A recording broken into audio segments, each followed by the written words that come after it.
बिस्मिल्लाहिर्रहमानिर्रहीम। अस्सलाम वालेकुम नाज़रीन, आप देख रहे हैं ग्लोबल एनालिसिस और मैं हूं आपका मेज़बान मोहसिन राना।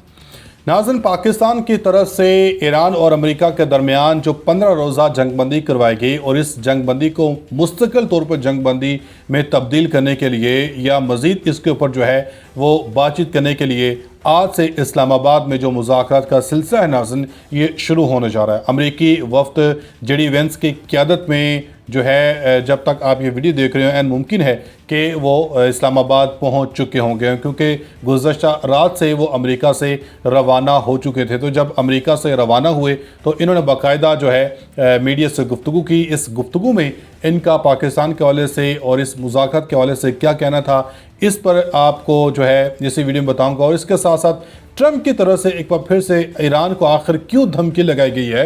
एक तरफ तो अमेरिकी वफ़द पाकिस्तान पहुंच रहा है और मुज़ाकरात में शामिल हो रहा है और अमेरिका चाहता है कि ये जंग बंदी हो और अमेरिका किसी न किसी तरह इस जंग से जो है बाहर निकल जाए। तो आखिर बार बार ट्रंप एक बार फिर से ईरान को धमकियाँ क्यों लगा रहे हैं। और दूसरी तरफ इस मुज़ाकरात को जो है ये ख़त्म करवाने के लिए या मुज़ाकरात को ख़राब करवाने के लिए कौन सी ऐसी दुश्मन ताकतें हैं जो पाकिस्तान के ख़िलाफ़ या पाकिस्तान के रास्ते में जो है रोड़े अटकाने की कोशिश की जा रही है। मोदी ने जयशंकर को कौन सा नया टास्क देके जो है मुत्तहदा अरब अमारात भेजा है। तमाम खबरें इस वीडियो में एक एक करके डिस्कस करते हैं। आपसे गुजारिश है वीडियो को एंड तक लाजमी देखिएगा। अगर आप लोगों ने अभी तक हमारे इस यूट्यूब चैनल को सब्सक्राइब नहीं किया तो सब्सक्राइब लाजमी कर दें, साथ बने बेल आइकन को दबा दें ताकि हर नई वाली वीडियो आप तक आसानी से पहुंचती रहे। नाज़रीन, जिस तरह मैंने आपको बताया कि पाकिस्तान में एक तरफ तो मुज़ाकरात चल रहे हैं और मुज़ाकरात अभी शुरू नहीं हुए हैं, तो मुज़ाकरात शुरू होने से पहले ही एक नया कट्टा जो है वो खुल चुका है। एक तरफ पाकिस्तान जो है मुज़ाकरात या ये जो जंग बंद करवाने की पाकिस्तान इस पूरे रीजन में, इस खिते में अमन कायम करने की कोशिश कर रहा है, तो वहीं दूसरी तरफ पाकिस्तान के रास्ते में रोड़े अटकाने की भरपूर कोशिश की जा रही है। एक मखसूस तबका है नाज़रीन, उस मखसूस तबके की तरफ से सोशल मीडिया के ऊपर ख़बरें फैलाई जा रही हैं कि आखिर इन मुज़ाकरात में पाकिस्तान ने अरब ममालिक को क्यों शामिल नहीं किया है या अरब ममालिक को क्यों नहीं बुलाया। भाई, अरब ममालिक को पाकिस्तान किस तरीके से बुलाता?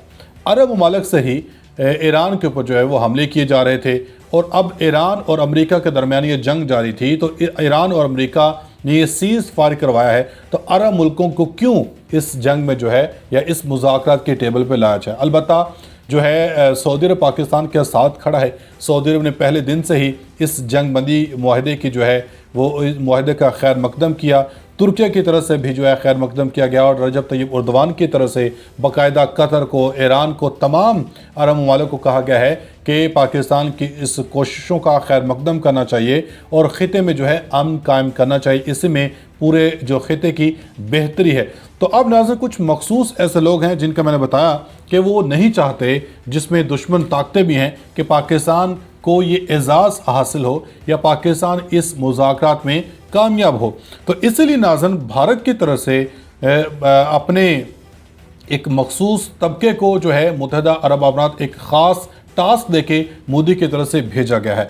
आप सब लोगों को मालूम है कि एक तरफ जो है पाकिस्तान अमन मुज़ाकरात करवाता है या ईरान अमेरिका के दरमियान जंग बंदी करवाता है। जैसे ही 15 रोज़ा जंग बंदी का ऐलान किया जाता है, अमेरिकी सदर डोनाल्ड ट्रंप की तरफ से ऐलान कर दिया जाता है, तो इस ऐलान के चंद घंटों के बाद ही मुत्तहदा अरब अमारात की तरफ से जो है ईरान की ऑयल रिफाइनरी के ऊपर हमला कर दिया जाता है।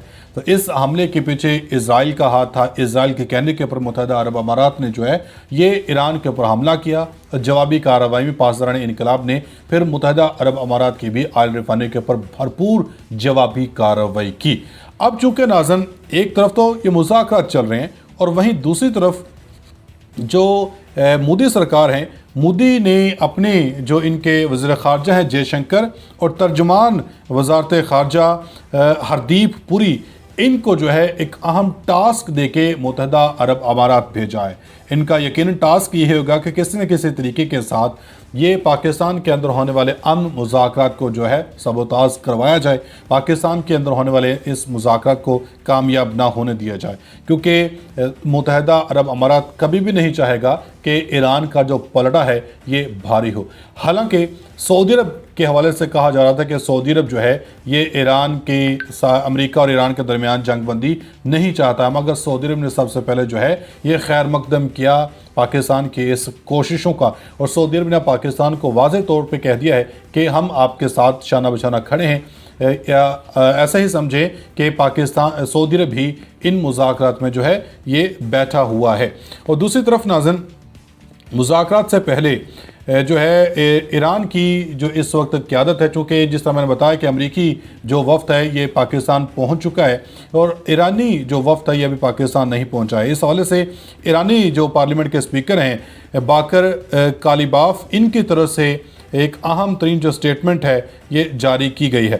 انہوں نے کہا ہے کہ جنگ بندی کے بعد اہم ترین مذاکرات پاکستان کے دارالحکومت اسلام آباد میں ہفتے سے جو شیڈول ہیں، اور ایران نے مذاکرات کی میز پر بیٹھنے سے قبل لبنان میں جنگ بندی اور اپنے منجمد اثاثوں کی بحالی کو لازمی قرار دیا۔ ان کی طرف سے کہا گیا ہے کہ جب ایران کے اوپر پابندیاں لگائی گئیں، سینکشنز لگائے گئے، تو اس سینکشن کے دوران مختلف ممالک میں جو ایران کے اثاثے تھے، کیونکہ ہر ملک کی جو ہے بلڈنگز، ہر ملک کے اثاثے مختلف ممالک میں موجود ہوتے ہیں، تو ان کو جو ہے یہ ان کے اوپر قبضہ کر لیا گیا تھا۔ تو اب ایران نے یہ بھی شرط اپنے سامنے رکھی ہے۔ انہوں نے کہا کہ نکات میں سے ایک لبنان میں جنگ بندی اور دوسرا ایران کے منجمد اثاثوں کی بحالی ہے، اور ان کا یہ کہنا تھا کہ مذاکرات شروع ہونے سے پہلے ان دونوں شرائط کا پورا ہونا لازمی ہے۔ باقر کالیباف نے یہ بیان ایسے وقت میں دیا ہے جب امریکہ اور ایران کے درمیان کشیدگی کے خاتمے کے لیے پاکستان کی میزبانی میں اسلام آباد میں انتہائی اہم اور تاریخی مذاکرات منعقد ہو رہے ہیں۔ جے ڈی وینس کچھ دیر پہلے ہی روانہ ہو چکے تھے اور اب اسلام آباد یہ پہنچ بھی چکے ہیں۔ انہوں نے روانگی سے قبل واشنگٹن میں صحافیوں سے گفتگو کرتے ہوئے کہا کہ صدر ٹرمپ نے انہیں ایران سے مذاکرات کے لیے ہدایت دی ہیں، وہ توقع کرتے ہیں کہ مذاکرات تعمیری اور معنی خیز ہوں گے۔ ٹرمپ نے واضح کر چکے ہیں کہ اگر ایران نیک نیتی کے ساتھ مذاکرات کے لیے تیار ہو تو امریکہ بھی کھلے دل کے ساتھ آگے بڑھے گا۔ انہوں نے مزید کہا کہ اگر ایران نے اس صورتحال سے ناجائز فائدہ اٹھانے کی کوشش کی تو امریکی وفد کسی قسم کی لچک کا مظاہرہ نہیں کرے گا اور ایسا رویہ قطعی طور پر قابل قبول نہیں ہوگا۔ واشنگٹن پوسٹ نے ناظرین یہ بھی دعویٰ کیا ہے کہ امریکہ اسلام آباد میں ہونے والے ان مذاکرات کے دوران ایران میں زیر حراست امریکیوں کی رہائی کا بھی مطالبہ کرے گا۔